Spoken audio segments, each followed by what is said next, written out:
Hello बच्चों, मैं अश्विनी भारद्वाज आपके साथ 10th क्लास का मैथमेटिक्स का third chapter quadratic equation discuss कर रहा हूं। आज हम इसका लास्ट टॉपिक पढ़ रहे हैं जो है कि एप्लीकेशन ऑफ क्वाड्रेटिक इक्वेशन। जैसा बेटा आप जानते हैं, इसको हम वर्ड प्रॉब्लम्स के नाम से भी कहते हैं। मतलब ये है कि हम क्वाड्रेटिक इक्वेशन को अपनी लाइफ में कहाँ यूज़ करते हैं, ठीक है। क्योंकि इसमें जो प्रॉब्लम्स होती हैं वो स्टेटमेंट्स होते हैं, इसलिए हम आप इसको वर्ड प्रॉब्लम्स भी कह देते हैं। तो वैसे ये एप्लीकेशन है कि हम इसको लाइफ में कहाँ अप्लाई करते हैं। तो बेटा इसके लिए इसको हम दो स्टेप्स में करते हैं। पहला है फॉर्मेशन ऑफ इक्वेशन। पहले हम अपनी जो गिवन क्वेश्चन होगा, जो इसमें कंडीशन होगी, उसके बेस पर हम इक्वेशन को फॉर्म करेंगे और उसके बाद इक्वेशन फॉर्म करने के बाद बेटा हम उसको सॉल्व करेंगे, उसका सॉल्यूशन करेंगे। तो ये दो स्टेप में करते हैं बेटा, ये सॉल्यूशन है। तो इसमें बेटा एक बात हमें ध्यान रखने वाली होती है कि ये जो टॉपिक है आपका, ये टॉपिक हमें वैसे लीनियर इक्वेशन की जो एप्लीकेशन है, जो वर्ड प्रॉब्लम्स हैं, उसके बाद करना चाहिए। क्योंकि जो इसका पहला स्टेप है फॉर्मेशन ऑफ इक्वेशन, वो बिल्कुल एक जैसे लीनियर इक्वेशन फॉर्म होती हैं ऐसे ही क्वाड्रेटिक इक्वेशन फॉर्म होती हैं, बिल्कुल भी कोई डिफरेंस नहीं है। इसलिए मेरा ये सजेशन है कि पहले हमको लीनियर इक्वेशन करनी चाहिए, क्योंकि उसमें बहुत सारी वैरायटी ऑफ इक्वेशंस होती हैं। इसमें क्वाड्रेटिक इक्वेशन में वैरायटी थोड़ी कम होती है। तो अगर हम उसे करेंगे तो हमारा पहला स्टेप क्लियर हो जाएगा, फॉर्मेशन वाला। केवल हमें सॉल्यूशन करना है और क्वाड्रेटिक इक्वेशन को सॉल्व आप बहुत अच्छे से कर चुके हैं। हमारे पास दो मेथड हैं। पहला मेथड हमारे पास है splitting the middle term method, और दूसरा हमारे पास कंप्लीटिंग द स्क्वायर मेथड या आचार्य श्रीधर। क्योंकि आचार्य श्रीधर वाला जो फॉर्मूला है x is equal to minus B plus minus under root B square minus 4ac upon 2a वाला, उसी से ही उसी मेथड को लेके हम कंप्लीटिंग द स्क्वायर मेथड करते हैं। तो चलिए बेटा शुरू करते हैं। पहले मैं आपके सामने कुछ एग्जांपल्स डिस्कस करूंगा। देखिए ये फर्स्ट एग्जांपल है हमारा। इसमें गिवन है कि difference between a number and its positive square root is 12। तो कह रहा है कोई नंबर है और उसका पॉजिटिव स्क्वायर रूट। तो पहले हम समझ लें कि कोई भी नंबर, जैसे मान लिया x है, तो उसका पॉजिटिव स्क्वायर रूट ये होता है और नेगेटिव स्क्वायर रूट ये होता है। जनरली हम ये समझते हैं कि जब हम अंडर रूट 16 लिखते हैं तो इसका आंसर प्लस माइनस 4 होता है। ये बच्चों की गलती है बेटा।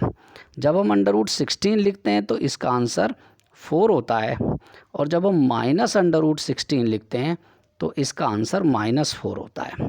एक्चुअली ये पॉजिटिव स्क्वायर रूट है और ये नेगेटिव स्क्वायर रूट है, और जब हम दोनों को कंबाइंड करके लिखते हैं तो बेटा इसका आंसर, इसको हम प्लस माइनस अंडर रूट 16 लिखते हैं, तब इसका आंसर प्लस माइनस 4 होता है। इसीलिए क्वाड्रेटिक इक्वेशन जो आचार्य श्रीधर फॉर्मूला है उसमें x is equal to minus B plus minus under root B square minus 4ac upon 2a होता है। तो ठीक है बेटा। तो इसमें क्या दे रखा है, कोई नंबर है और उसका पॉजिटिव स्क्वायर रूट है और उसका डिफरेंस 12 है। तो हमने मान लिया कि वो नंबर है x और उसका पॉजिटिव स्क्वायर रूट है रूट x, और इसका जो डिफरेंस है वो है बेटा 12। तो हमारी इक्वेशन बन गई। अब इस इक्वेशन को सॉल्व करते समय हम ध्यान रखेंगे, जैसा हम जानते हैं कि स्क्वायर रूट को हटाने के लिए हम स्क्वायर करते हैं, लेकिन अगर हम इस स्टेज पे स्क्वायर कर देंगे तो यहाँ पर a माइनस बी का होल स्क्वायर का फॉर्मूला लगेगा। तो एक्स स्क्वायर और अंडर रूट एक्स का स्क्वायर एक्स वो तो कैंसिल हो जाएगा, लेकिन जब हम 2a भी लगाएंगे तो वहाँ पर फिर अंडर रूट हो जाएगा।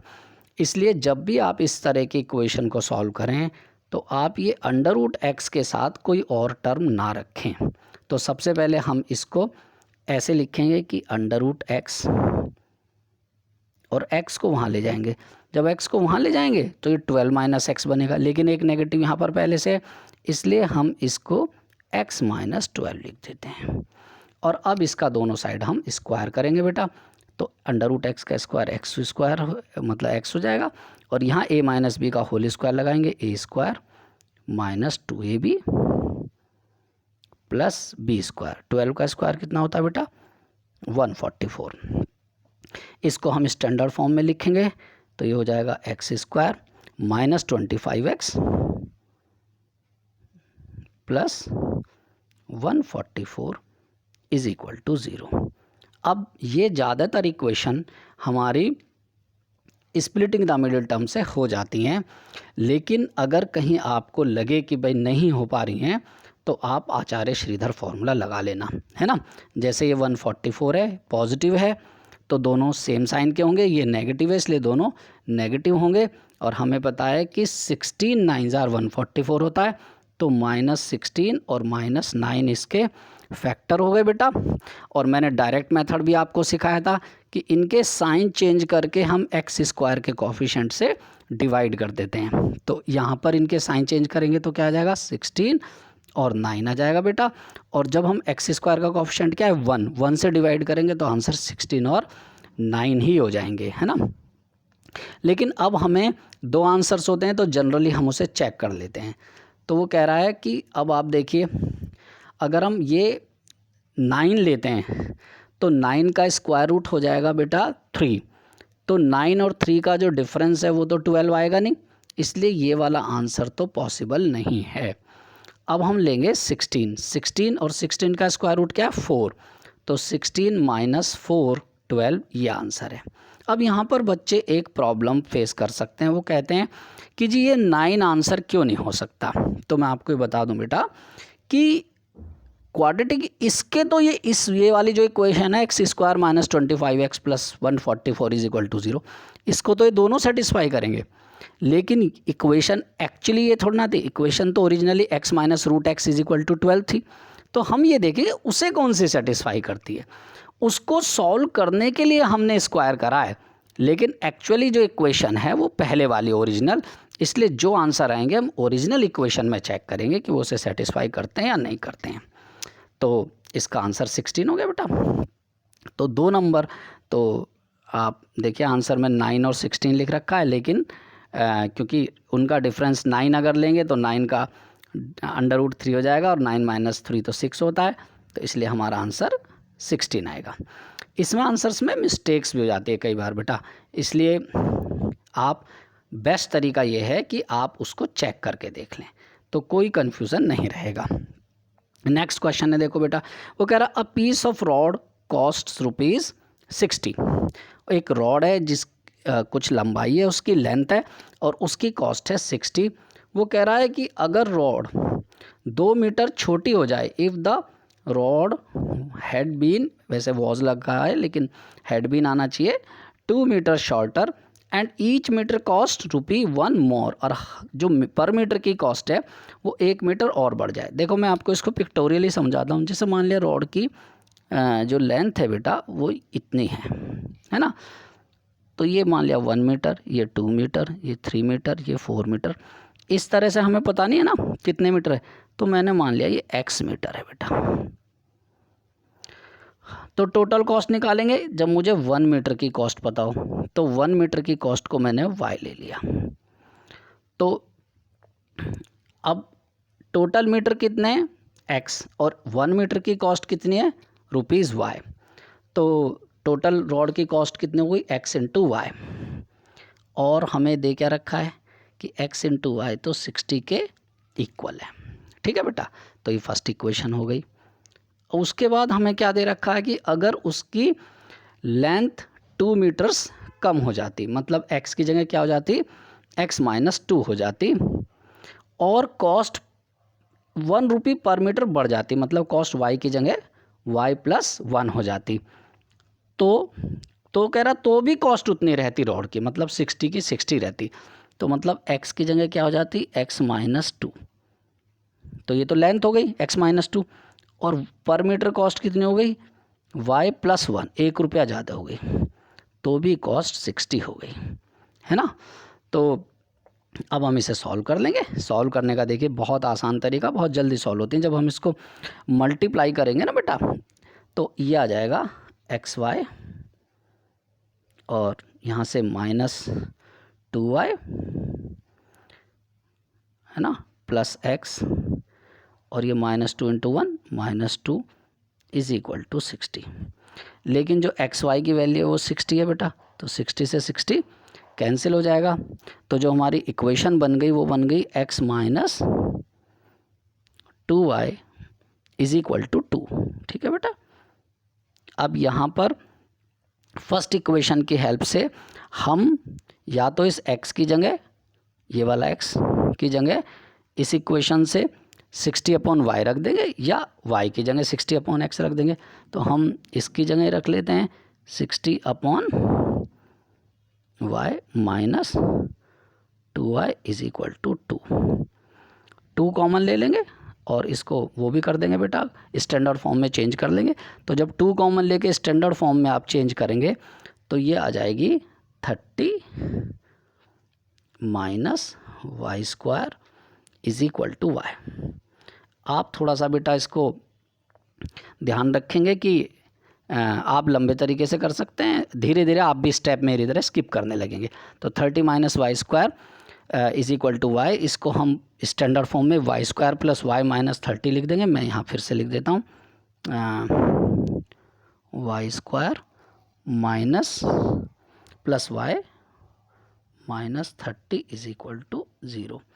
ये इक्वेशन हो गई बेटा। आपको दिख रहे हैं -30 के फैक्टर, है ना, क्योंकि नेगेटिव एक पॉजिटिव नेगेटिव आएगा, क्योंकि ये पॉजिटिव है, बड़े वाला पॉजिटिव आएगा। 6 और -5 मैंने डायरेक्ट तरीका बताया था, इसके साइन चेंज करके वाई स्क्वायर के कोफिशिएंट से डिवाइड कर देंगे। तो एक वैल्यू आ जाएगी हमारी -6 और एक वैल्यू आ जाएगी 5। अब क्योंकि y था क्या बेटा, y थी पर मीटर की कॉस्ट, और कॉस्ट नेगेटिव तो हो नहीं सकती, इसलिए -6 को हम एलिमिनेट कर देंगे, छोड़ देंगे, हमारा हो जाएगा 5। और जब हमारी जो पहली इक्वेशन थी, आपको याद हो कि x y is equal to 60 थी बेटा, इसमें जब हम y की वैल्यू 5 रखेंगे तो x की वैल्यू 12 आ जाएगी, है ना। तो इसका मतलब रॉड की लेंथ 12 मीटर है और पर मीटर कॉस्ट जो है वो 5 रुपीज़ है। तो ये हमारा सेकंड क्वेश्चन हो गया बेटा, है ना। इसमें लिखा भी है 12 मीटर, दोनों आंसर हमें इससे पूछ सकता है। नेक्स्ट क्वेश्चन देखें बेटा हम। इस क्वेश्चन में देखो वो कह रहा है divide 25 into 2 parts such that the sum of their reciprocal is 1/6। यहाँ पर भी एक कन्फ्यूज़न हो जाता है बेटा। जब वो कहता है ना डिवाइड 25, तो यहाँ डिवाइड मैथमेटिक्स वाला डिवाइड नहीं है, यहाँ पर इंग्लिश वाला डिवाइड है। मतलब हमें 25 के 2 हिस्से करने हैं। तो यहाँ हम कहें कि अगर वो 2 पार्ट हम लें x और y, है ना बेटा, तो वो मिलके 25 बनाएंगे। x plus y is equal to 25 बनाएंगे। या जैसे 9th में आप ले लेते थे एक को x और दूसरे का 25 माइनस x, तो भी ठीक है, वो प्रॉब्लम नहीं है, क्योंकि यहाँ से जो y की वैल्यू आएगी वो 25 माइनस x ही आएगी। उसके बाद बेटा हमारे वो कह रखा इनका सम ऑफ देयर रेसिप्रोकल। तो पहला जो है वो 1/x है और दूसरा पार्ट है y, और y की वैल्यू आप शॉर्ट में यहाँ जल्दी से 25 minus x is equal to, उनका क्या था रेसिप्रोकल का सम 1/6। इसको कर देंगे बेटा, इसमें एलसीएम ले लेंगे हम, ये x इंटू 25 माइनस एक्स। ऊपर जब हम करेंगे तो x कैंसिल होके क्या रह जाएगा 25 is equal to 1/6। Cross multiply कर देंगे, क्रॉस मल्टीप्लाई करके हम इसको स्टैंडर्ड फॉर्म में चेंज कर देंगे बेटा। जब हम इसको स्टैंडर्ड फॉर्म में चेंज करेंगे तो हमारी इक्वेशन आ जाएगी x square minus 25x plus 150 is equal to 0। 150 है बेटा, है ना। अब हम इसको splitting the one middle term से सॉल्व करेंगे तो हमें 150 के फैक्टर करने हैं बेटा। तो 150 के फैक्टर करेंगे, क्योंकि ये पॉजिटिव है इसलिए दोनों सेम साइन के हैं, और जो मिडिल टर्म है वो हमारी नेगेटिव है इसलिए दोनों फैक्टर हमारे नेगेटिव होंगे। और यहाँ पर आपको दिख रहा है कि अगर मैं -10 -15 कर दूँ तो 150 बन जाता है और ऐड करके 25 बन जाता है। और जब मैं इसके साइन चेंज करूँगा और एक्स स्क्वायर के कोएफिशिएंट से डिवाइड करूँगा तो वो 1 है, तो आंसर आ गया 10 और 15। तो दोनों पार्ट 10 और 15 है एक।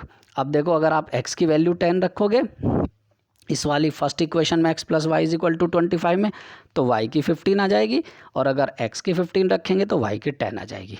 इसका मतलब एक पार्ट 10 है और एक पार्ट 15 है। आप इसके आंसर को चेक करने के लिए इनके रेसिप्रोकल मतलब 1/10 और 15 का रेसिप्रोकल 1/15 को जब एलसीएम लेके करेंगे तो ये देखिए 1/6 ही आएगा। इसका मतलब हमारा आंसर एकदम करेक्ट है।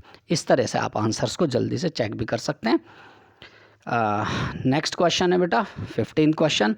इसमें वो कह रहा है कि जो एक राइट ट्राइंगल है उसकी जो हाइपोटेन्यूज है वो 20 है और बाकी जी को जो दोनों साइड हैं उनका जो डिफरेंस है उनका हमें डिफरेंस दे रखा है कि जो बाकी दोनों साइड हैं उनका डिफरेंस 4 है। तो वो हमको फाइंड आउट करनी है कि वो जो दो साइड हैं उनकी लेंथ क्या है। हाइपोटेन्यूज की तो 20 है ही। तो अब मैं आपको इसको समझाता हूँ बेटा। देखिए आप जानते हैं कि कोई भी राइट ट्राइंगल है, ये राइट ट्राइंगल है बेटा, उसकी हाइपोटेन्यूज हमें 20 दे रखी है। एक को आप x एक को y मान सकते हैं। आप यहाँ अपना लिख सकते हैं कि let x be the longer and y be the shorter. तो हमें इसका जो डिफरेंस है वो x minus y is equal to 4 दे रखा है। और अब जब इसमें हम पाइथागोरस थ्योरम लगाएंगे बेटा राइट ट्राइंगल में, तो x square plus y square is equal to हमारा क्या दे पाइथा 20 का स्क्वायर कितना होता है बेटा 400 होता है। ये एक इक्वेशन ये हो गई, एक ही हो गई बेटा, है ना।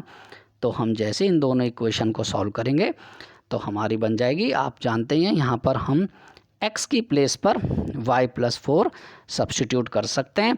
जब हम इसे सब्स्टिट्यूट करेंगे बेटा तो हमारा ये y प्लस 4 का होल स्क्वायर है ना बेटा plus y square is equal to 400 हो गया। इसका होल स्क्वायर ओपन करेंगे तो वाई स्क्वायर, एक वाई स्क्वायर ये रहा तो 2y स्क्वायर हो जाएगा। फिर ये 4 2 ज़ार 8y हो जाएगा प्लस 16 इज इक्वल टू 400, है ना। देखिए ये 2 से डिवाइड भी हो रहा हमको पता है और 400 को इधर ले आएंगे, है ना। तो 400 में से जब हम 16 माइनस करेंगे तो ये 384 हो जाएगा और 2 से डिवाइड कर देंगे तो जो हमारी इसकी स्टैंडर्ड फॉर्म हो जाएगी बेटा उसको मैं लिख देता हूँ। ये स्टैंडर्ड फॉर्म बेटा हमारी इसकी बन जाएगी वाई स्क्वायर प्लस 4y 2 से डिवाइड करने के बाद, है ना, और माइनस 192 ये हो जाएगी इज इक्वल टू 0, है ना। अब फिर से देखो कि अब हमारी एक क्वाड्रेटिक इक्वेशन बन गई बेटा, है ना। तो माइनस 192 के हम फैक्टर्स करेंगे। अब अगर हम फैक्टर्स करेंगे माइनस 192 के तो नेगेटिव है, एक पॉजिटिव आएगा एक नेगेटिव आएगा। तो क्योंकि ये वाला बेटा हमारा पॉजिटिव है इसलिए उसमें बड़े वाला फैक्टर पॉजिटिव आएगा। ये देखिए थोड़ा मुश्किल भी है इसके फैक्टर ढूंढना। वैसे जब आप इसके फैक्टर करेंगे तो बेटा वो 16 और माइनस 12 आ जाएगा, है ना। तो ये लेकिन आपके लिए अगर ये मुश्किल है तो एक तरीका तो वो है ही कि 192 के हम इस तरीके से फैक्टर कर लेते हैं प्राइम फैक्टराइज करके। या दूसरा तरीका अगर कहीं भी आप अटकते हैं ना तो बेस्ट है कि आप जल्दी से Acharya Shridhar x is equal to minus B plus minus under root B square minus 4ac/2a apply कर लें तो वो हो जाएगा। फैक्टर जल्दी कर सकते हैं तो बहुत अच्छा, देखिए बहुत जल्दी हो जाता है। फिर इसके आंसर भी डायरेक्ट हो जाते हैं कि इनके साइन चेंज करो और वाई स्क्वायर का कोफिशिएंट 1 है उससे डिवाइड करो। तो यहाँ पर हम देख रहे हैं कि -16 आ गया। तो y क्या था बेटा लेंथ थी राइट ट्राइंगल की, तो माइनस तो पॉसिबल नहीं है इसलिए हमारी एक साइड हो गई 12, है ना। और एक साइड 12 हो गई, उनका डिफरेंस हमारा 4 है। तो या तो वो इससे 4 ज़्यादा होगी या 4 कम होगी। तो आपको पता ही है कि ये y की वैल्यू है ना। और हमने x को बढ़ा लिया था तो x इससे 4 ज़्यादा होगा तो 16। तो एक साइड छोटे वाली 12 हो गई, एक 16 हो गई। आप इसे चेक करने के लिए इनके स्क्वायर 144 12 का और 16 का बेटा 256 होता है। आप इन्हें ऐड कर रहे हैं तो 400 आ रहा है और 400 का अंडर रूट 20 होता है। ये हाइपोटेन्यूज हमारी करेक्ट है। ऐसे आप जल्दी से आंसर चेक भी कर सकते हैं। तो आपने देखा बेटा कितने आसान क्वेश्चंस हैं। इसमें टोटल 8 क्वेश्चंस हैं और असाइन जो डिस्कशन के लिए हैं। उसके बाद बेटा ये नीचे असाइनमेंट है। तो मैंने आपको जो कुछ क्वेश्चन कराए हैं अभी आप इन 4 क्वेश्चंस के बेस पर इनको कर सकते हैं। बाकी मैं एक और लेक्चर लूँगा जिसमें मैं बाकी के बचे हुए 4 एग्जाम्पल्स लूँगा और फिर ये हमारा टॉपिक भी कंप्लीट हो जाएगा, चैप्टर भी कंप्लीट हो जाएगा। बस इसमें एक छोटा सा टॉपिक बचा है, equations reducible to quadratic equation, उसको भी हम आपसे डिस्कस करेंगे। तो आप बहुत अच्छे से पढ़िए। देखिए बहुत सिंपल है, लीनियर इक्वेशन के बाद पढ़ेंगे तो आपको बहुत ही सिंपल लगेगा। और मेरी शुभकामनाएं आपके साथ हैं बेटा। Thank you.